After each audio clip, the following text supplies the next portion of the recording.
I am always out for the negatives, so I'm trying to stay really positive. This black mold though is ridiculous, and I don't know what my lease says about black mold, but I know in Philadelphia you're a fucking scumbag if you make somebody live in a situation like this.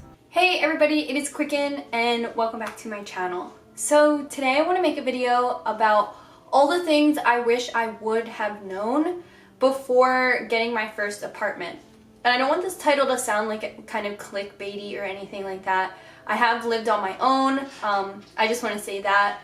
I've lived in an apartment before. I lived in a shared house twice. And on all those different occasions, it was never like just my apartment and like just me signing the lease. Like I was always in with somebody or moved into an established home. Like I've been on a lease before as well, but even then, I moved into a house that was already established and just like switched names with somebody on the lease. Like I took their place on the lease. So I just wanted to clarify that this is my first time like an apartment that was brand new, that I went to, signed the lease myself, lived by myself, found the apartment by myself. Like, so if you are a first-time apartment person, maybe you are finding an apartment for the first time with a roommate, going into it fresh, every house I've ever lived in was already established when I moved in. So that's why this is like all new information to me, like stuff I learned for the very first time, stuff I wish I knew. So that's what I want to talk about today. If you're wondering like how I found my apartment, stuff like that, I have an apartment playlist. I show the process of like moving in. I talk about Q&A, like how I found my apartment. I talk about like some ways I furnished my apartment. So there's a whole playlist for that, and I'll add this video to it as well.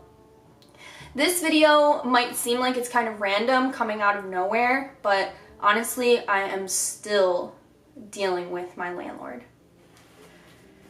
So I wanted to start off this video defining the word slumlord. And I don't want you to think like, oh, this little precious, she's gonna think that she lived in a slum. But slumlord actually has a very loose definition, and that is an absentee landlord with more than one property who attempts to maximize profits by minimizing spending on maintenance. So this slumlord definitely, by definition, kind of covers my situation, and it might cover yours too. There was also a retail slumlord, which is somebody who lets their mall or their store like go to decay so they can collect bankruptcy or declare bankruptcy. I thought that was pretty interesting too. Might go into that one day. But the thing about my apartment, and if you are like in my age range, you know, my demographic, you make like the same kind of income as me, this is probably your first apartment too. You know, I wanted to live in a good neighborhood, so I found an apartment I could afford. And if it was an apartment I could afford in a good neighborhood, obviously not it's a scam, but he knows that people will always get his apartment. He will never have a hard time finding tenants to fill his apartment. And when I lived there, it was all vacancy. And like I explained in one of my other videos, when I looked at the apartment, he told me that someone else had already looked at it too. And if I wanted it, I better like jump on it, which is something I did.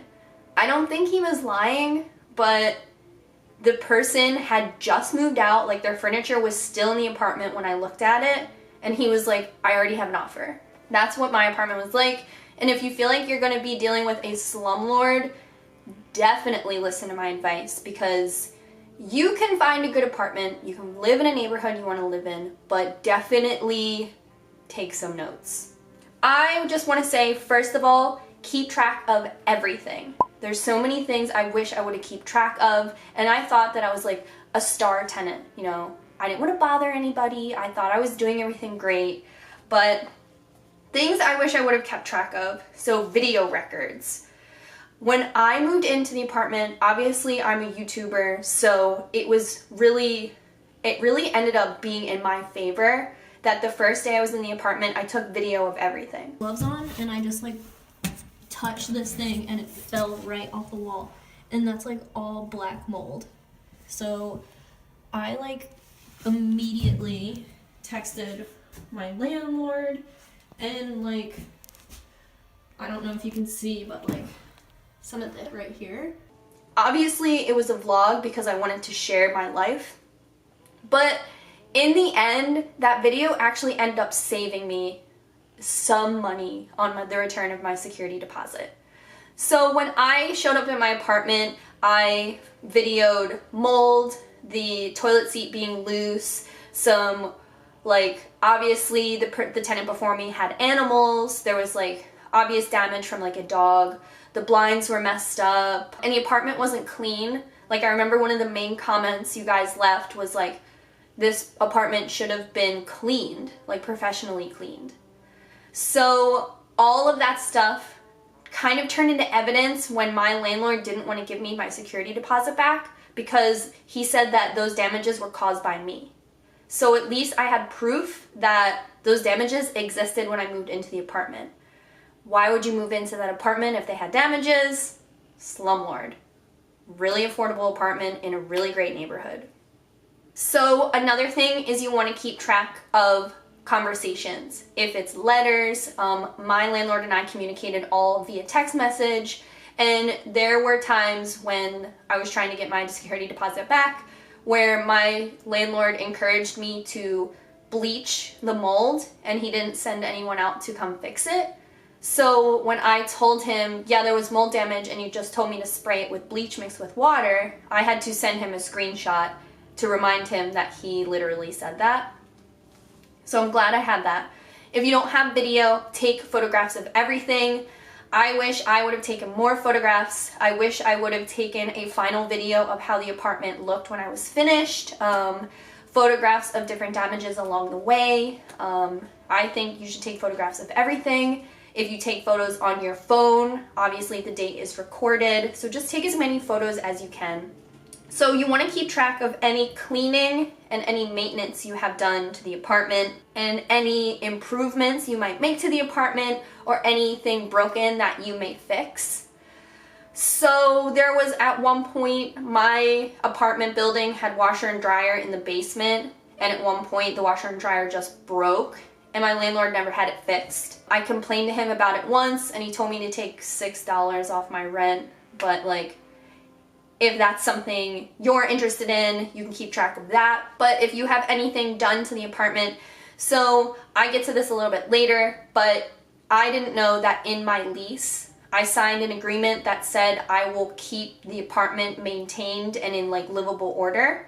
So if I would have had anything professionally fixed, I would have saved the receipt, and then that would have been covered in my lease technically, that I needed to keep the apartment in like a livable, functioning, good order. So keeping receipts on like, if you replaced anything. I know there was an issue in my apartment that like where the burner is on your stove, the like tray underneath, I replaced those when I moved in because they weren't replaced before, they were nasty. But I didn't replace them when I left, and then I was billed for them. So if I would have like kept track of that, I could have been like, well, I replaced them.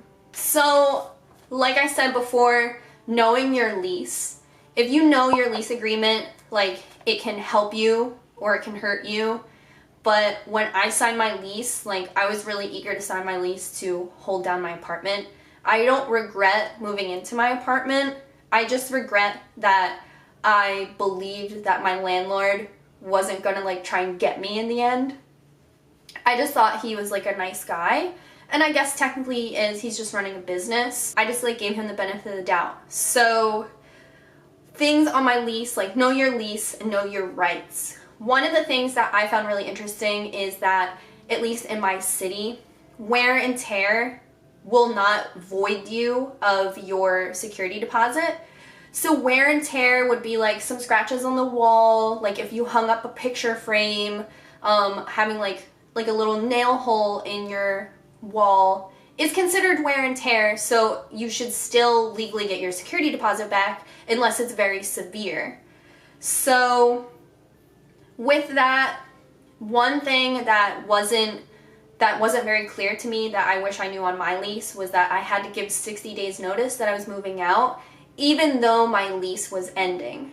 So in previous places where I've lived, landlord or the realty company in my like previous place where I lived, the realty company sent us a letter in the mail asking if we wanted to renew the lease. And they sent it to us like 3 months before our lease was ending. We would sign it and then it would just, you know, our lease was automatically renewed. I lived in that house for like 3 years, so that was just the process. It happened like every spring. I figured that I was just signed into my apartment for 1 year, and I thought I was locked into it for 1 year. I never got a letter that asked if I wanted to renew my lease, so when my lease was up, I figured that was my moving date, like time for me to leave. When I asked for my security deposit back, I was told that I voided my lease by not giving 60 days notice, which I responded, I never got like a letter for renewal or anything. In my previous experience, I got a letter of renewal, and my landlord was really quick to say that he's not legally obligated to offer me that, which kind of like in my mind sounds like he hopes that I don't do it, you know, but I don't know.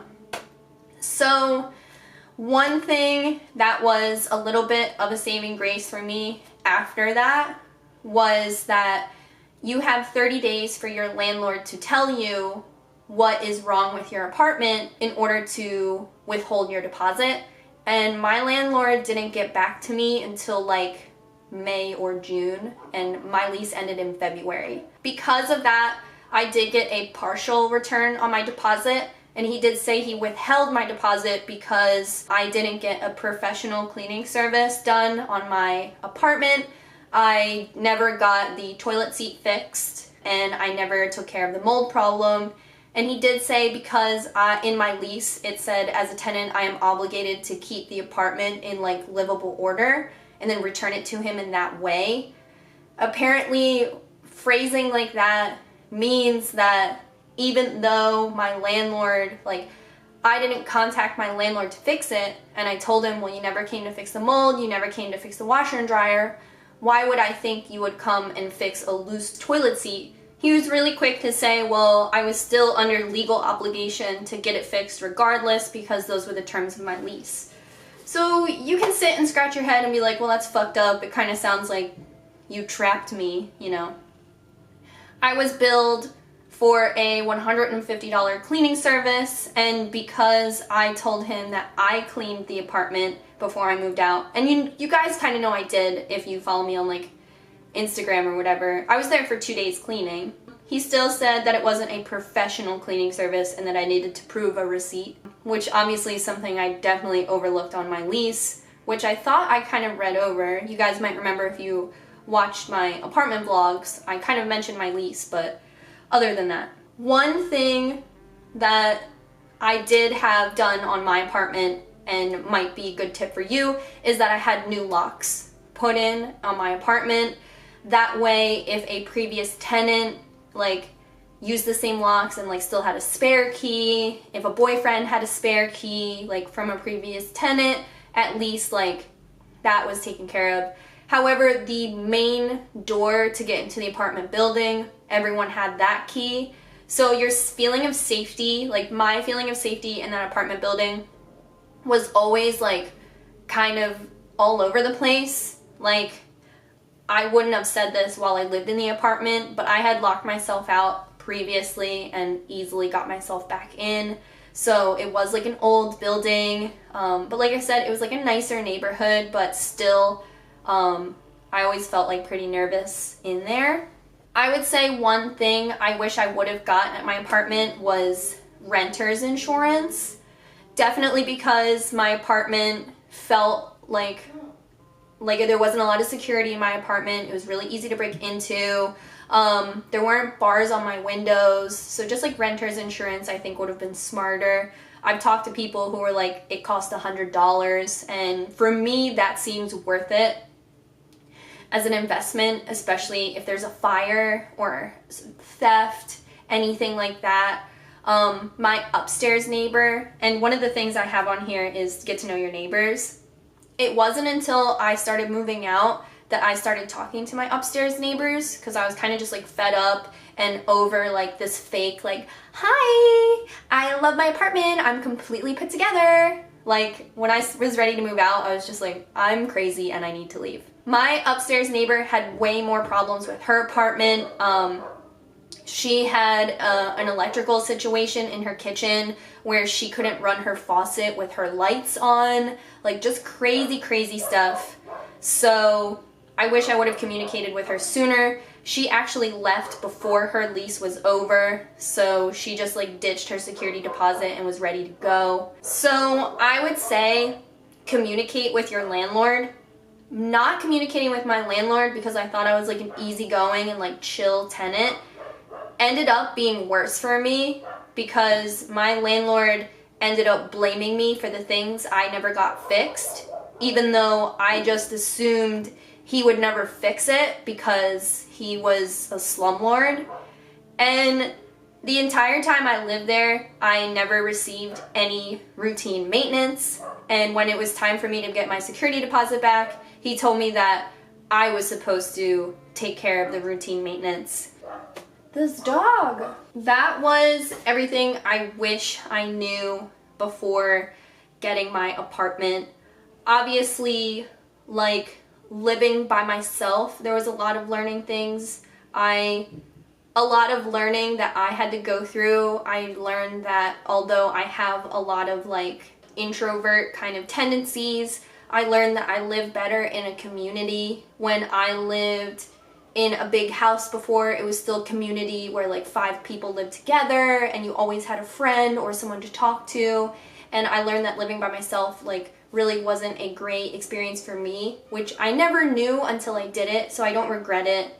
And I don't regret the apartment that I chose. I just regret that I didn't do things differently or that I wasn't smarter. And I am still dealing with my landlord to this day, who sent me a partial refund of my security deposit. I called him on the phone. He said he would send me another partial of it because I told him that I cleaned it and like that I had proof. Like I said, those like videos that I had taken turned out to work in my favor because he was like, well, I want copies of those videos. And I was like, done, like and subscribe. That helped me, but last time I talked to him was like over 3 weeks ago and I haven't heard from him since, so like whatever. But I do want to share this with you guys. So before you think like I would have passed on the apartment or like I would have brought him to small claims court, it's good that you are able to think about that and know where you stand, and hopefully I can like lend you some of that insight. For me, living in the neighborhood that I wanted to live in was the most important thing. And when you live in a city, that can be really important to you. And it's kind of just like, I wanted to live somewhere safe where I knew I had a support system and where I knew I lived close to work and where I lived close to transportation because I don't drive. If I had a car, blah, blah, blah, different friends, I would probably thrive better in different, areas. But the neighborhood I lived in had a lot of young people, and that's just what worked for me. So that's why I chose the apartment. I could afford it and it was where I wanted to be. If you ever find yourself in a situation like that, it's very common. So I just wanted to let you guys know to keep track of everything. Take video. If there's ever anything suspicious, it might not be enough to make you move out, but definitely keep track of it. That's what I learned. Thank you guys so much. If you like this video, if you like me, definitely hit the subscribe button. I have an entire playlist of things from my first apartment. I am moved out now and I'm in a way better place, in just a better situation, but it doesn't mean that I can't reflect on my apartment. And even though I had really good times there, I learned a lot. So I pass it on to you guys. Thank you guys so much. I love you. Leave this video a like if you learned anything, and until next time, bye.